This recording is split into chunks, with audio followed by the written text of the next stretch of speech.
To have a name. I wonder if a mother's love can be found on the second X chromosome. If God built a womb as a portal from heaven's own, if Eve could have known that womanhood was a power that God never wanted to be revealed. But the forbidden fruit sowed Eden into our DNA.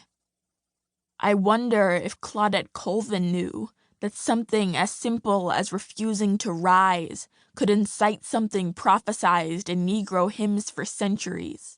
If she knew her revolutionary movement would live in the shadow of Rosa Parks' memory. Black womanhood is being asked to bring gifts to parties you were never invited to.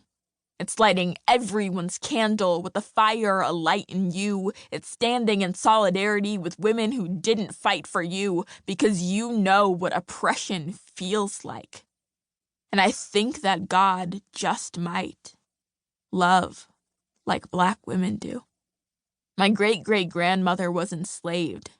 She took thoughts of freedom to her unmarked grave. Her daughter stood alongside sisters for rights that would never be hers in a lifetime. Revolution is embedded in my bloodline. She couldn't have dreamed what the next century brought in the law in the hands of Justice Jane Boleyn, the first judge in this country to be a Black woman, changing a future she would never see. Every vote we cast should honor her memory. Cast that ballot like that candle burning with ancestral flame. It's the legacy they fought for. Let them see what became of the children, of the country, of the women who got the chance to have a name. If words are bullets, then your ballot is a semi-automatic. It's the way your voice can shoot through the silence and the static. If the sealing of your lips is far more than systematic, look back at all the mothers who wielded their weapons for you. This holiday is an empty promise if we don't use it to see there's more to our mission. Look at Atlanta's lines, voting booths with locked-shut doors by governors with flimsy spines, by people who can't vote for nonviolent crimes committed back in '99. I watched my sister's best friends go to prison. I watched the boys I saw become men, become felons, and lose every right our ancestors fought for. I see pictures of today's suppressed voters in black and white so people still think this is history. It's not my tomorrow I'm fighting for. It's my daughter's. I'll stand guard at her door as Grandma waded in the waters. Every vote is hope that no more of my blood will lie in unmarked graves. It's the hope that my babies will always be called by their names.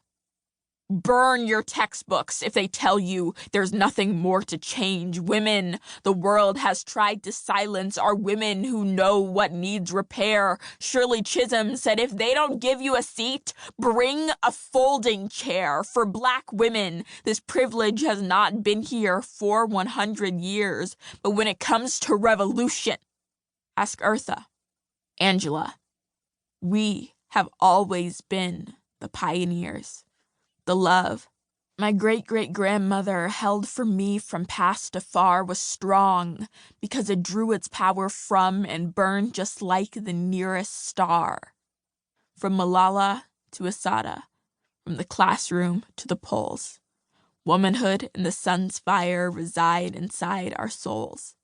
That through every election, in the world we change in kind, the garden in our bodies will find solace in our minds, and the waters that we waded in bring joy in gentler times. That my daughter has the future Eve and every other mother dreams. That Eden will be home again, and America will be redeemed. To keep listening to this audiobook, I've left you a link in the description so you can do it, at no cost thanks to Audible's 30-day free trial.